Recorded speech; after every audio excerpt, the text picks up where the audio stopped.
नमस्कार, आप देख रहे हैं 4 PM और मैं हूं आपके साथ आकांक्षा यादव। दोस्तों, इस साल पश्चिम बंगाल में होने वाले विधानसभा चुनाव को लेकर राज्य का सियासी पारा हाई है। आए दिन किसी न किसी वजह से पश्चिम बंगाल की राजनीति में गहमागहमी का माहौल देखने को मिलता रहता है।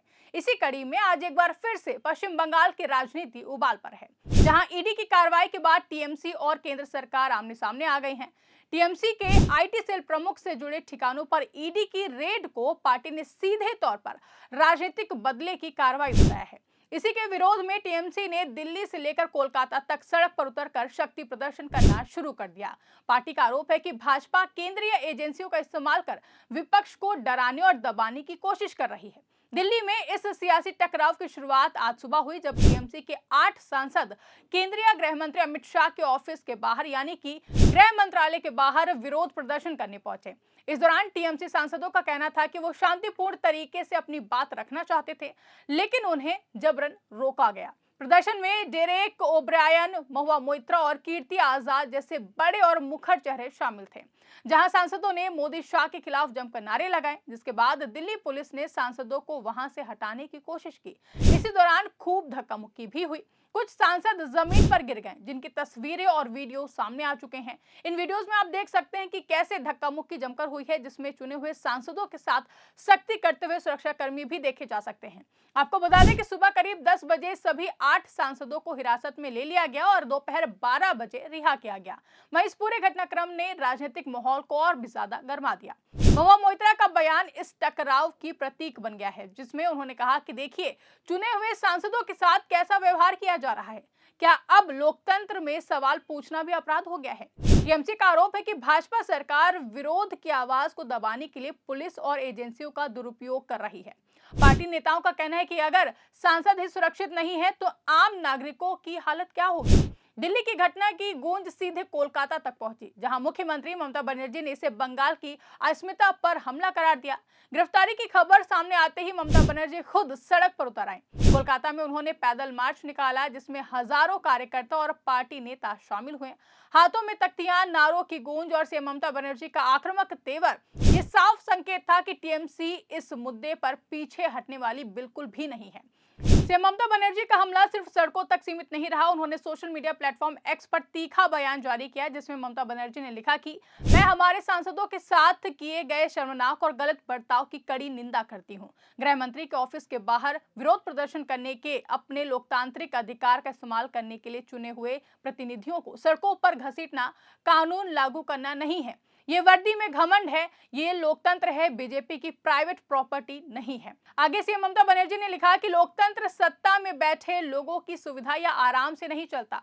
जब बीजेपी नेता विरोध प्रदर्शन करते हैं तो वो रेड कारपेट और खास सुविधाओं की उम्मीद करते हैं। जब विपक्षी सांसद अपनी आवाज उठाते हैं तो उन्हें घसीटा जाता है, हिरासत में लिया जाता है और अपमानित किया जाता है। ये दोहरा मापदंड बीजेपी के लोकतंत्र के विचार को दिखाता है, आज्ञाकारिता, विरोध नहीं। ममता बनर्जी यही नहीं रुकी, आगे उन्होंने केंद्रीय गृह मंत्री अमित शाह पर निशाना साधते हुए एक्स पर लिखा कि ये साफ हो जाना चाहिए कि सम्मान आपसी होता है।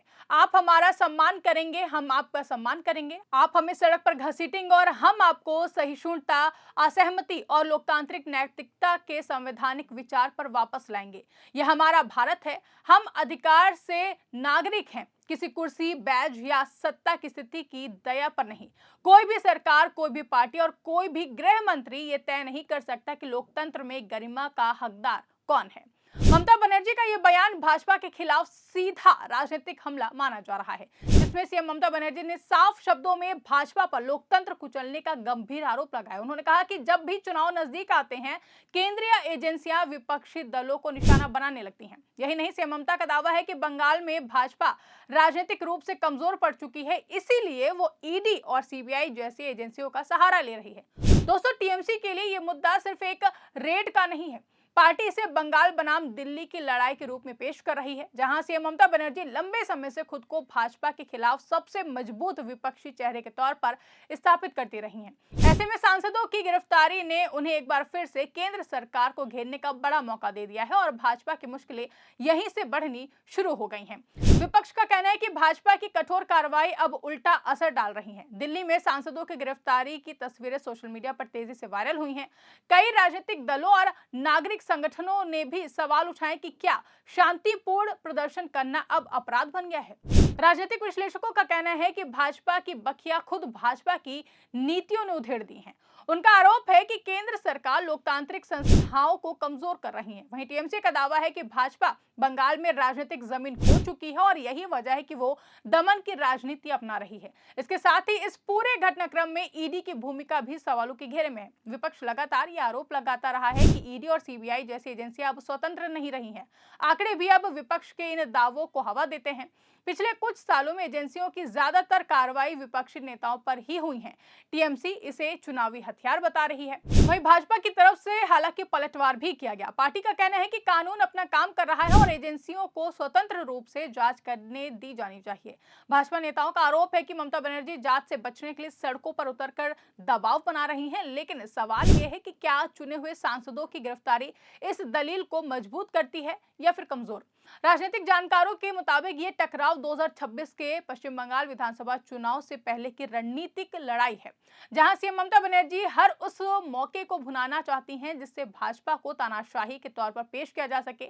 वहीं भाजपा ये संदेश देना चाहती है कि कानून से ऊपर कोई नहीं है, लेकिन जमीनी सच्चाई ये भी है कि तस्वीरों और वीडियो ने भाजपा को बैकफुट पर ला दिया है। जिस तरह से सांसदों के गिरने, धक्का मुक्की और हिरासत की खबरें आम मतदाता के मन में सवाल पैदा कर रही हैं, यही वजह है कि सीएम ममता बनर्जी इस मुद्दे पर लगातार आक्रामक बनती हुई देखी जा रही हैं। कोलकाता का पैदल मार्च सिर्फ विरोध नहीं बल्कि राजनीतिक संदेश है, जिसके जरिए सीएम ममता बनर्जी ने दिखा दिया है कि वो न सिर्फ बयानबाजी करती हैं बल्कि सड़क पर उतरकर लड़ाई लड़ने को भी तैयार हैं।